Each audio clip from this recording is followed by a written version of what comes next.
Guidance दिलं आणि मग तो खरं तर नीट करता क्वालिफाय होऊन, परंतु जेव्हा तुम्ही BAMSचं ॲडमिशन काढता MBBSला ॲडमिशन घेण्याकरता, तेव्हा तुम्हाला गव्हर्नमेंटची पेनल्टी भरावी लागते 3 लाख रुपये. आणि ती शीटची पेनल्टी भरत असताना खऱ्या अर्थानं मी प्रत्येक राजकारण माणसाकडे त्याला घेऊन फिरलो. मला वाटते सर तुम्हाला देखील मी 1-2 वेळा फोन केला, कोणीच मदत केली नाही. ही वास्तविक सत्य आहे. दुसऱ्या दिवशी रात्री भरपूर टेन्शनमध्ये असताना आम्ही रात्री फोन केला निलेशजी सांबरे साहेबांना आणि पोचलो तिथवर. साहेबांनी सांगितलं उद्या येऊन ऑफिसला भेट द्या. मी समोर बसलो होतो आणि साहेबांनी सांगितलं काय करू. मी सांगितलं साहेब तुमच्याकडनं मदतीची अपेक्षा आहे. कुठल्याही प्रकारचा काहीच विचार न करता साहेबांनी चेक मागवला आणि जवळजवळ 1,11,000चा चेक असाच लिहून दिला. हे वास्तविक सत्य आहे. आणि तो पोरगा तदनंतर मग आता हिंदू हृदय सम्राट माननीय बाळासाहेब ठाकरे मेमोरियल हॉस्पिटल जुहू, म्हणजे जिथं खरं तर करोडो रुपये घेऊन लोक लाईनीत उभे असतात, तिथे तो विनामूल्य आज MBBS मेडिकलमध्ये शिक्षण घेतोय. हे यश आहे जिजाऊ संस्थेचं आणि हे आपल्याला मान्य करावंच लागणार आहे. डेफिनेटली इथे मात्र बळूयात मैदानाच्या आतमध्ये. एकंदरीत संघाची टोटल पोहोचली आहे 13 या धावसंख्येवर. गोलंदाज तयार. अप्रतिम. इथे मात्र लाईन ऑफ ॲक्शन चेक करावी लागते. हे प्रेशर आहे. प्रेशरमध्ये आपण म्हणूयात ना की बऱ्याच जणांची खरं तर शिटी वाजते आणि तेच जसं की प्रेशर कुकर. आता इथे धावफलकावर जोडल्या गेल्या त्या 14. विजयापासून फक्त 5 धावा दूर आहेत. कारण माफ करा 4च धावा दूर आहेत कारण 18चं टार्गेट समोर आहे. गोलंदाज तयार.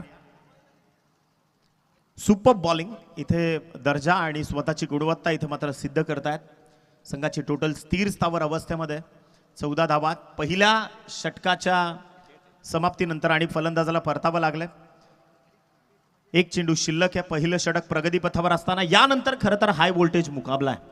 एका बाजूला तुम्हाला राणाळ संघ क्रिकेटची पंढरी म्हणून या भिवंडी तालुक्यातला जो संघ गणला गेलाय तोच संघ यशवंत स्मृती राणाळ मयुरेश खरं तर त्या संघाचं कर्णधार पदाची धुरा भूषवतोय. आणि त्या विपक्षामध्ये आई गावदेवी लाखिवली ब हरेश आणि Hrithik Gandak fan club team. मैदानाच्या आतमध्ये मात्र या 2 संघांदरम्यानचं हे द्वंद्व युद्ध इथे पेटताना दिसेल. 1 चेंडूचा खेळ इथे शेष. आमच्या आदरणीय संजयजी गुळवी या स्पर्धेला थेट प्रक्षेपित करत असताना प्रिन्स मूव्हीज स्वर्गीय शिक्षण महर्षी रघुनाथजी पाटील साहेबांच्या नावानं त्यांच्या स्मृतींना उजाळा देण्याकरता अट्टास होता शिक्षणाकरता. लोककल्याणाचं इथे त्यांना राज्य आणायचं होतं. इथे पास बॉल अगदी हलक्या हातानं फक्त ढकलला. बॉल सिली मिड ऑफ आणि शॉर्ट एक्स्ट्रा कव्हरच्या अगदी मधोमध आहे 30 यार्डच्या सर्कलच्या आतमध्येच. एकच धाव जी धावफलकावर जोडली जाते. धावांची गती जर आपण पाहिली तर फक्त आणि फक्त 15 धावा. एका वाडा तालुक्यातील नाणेगावच्या विद्यार्थ्याला तर धुंदलवाडी येथे MBBSला शिक्षण देण्याकरता जिजाऊ शैक्षणिक व सामाजिक संस्थेचे संस्थापक अध्यक्ष निलेशजी सांबरे साहेबांनी 17 लाख रुपयाची गरज होती आणि असाच चेक लिहून दिलाय 17 लाखाचा. कोण करेल? कोण नाही करू शकत. ही वास्तविकता आहे. हे भयान सत्य आहे.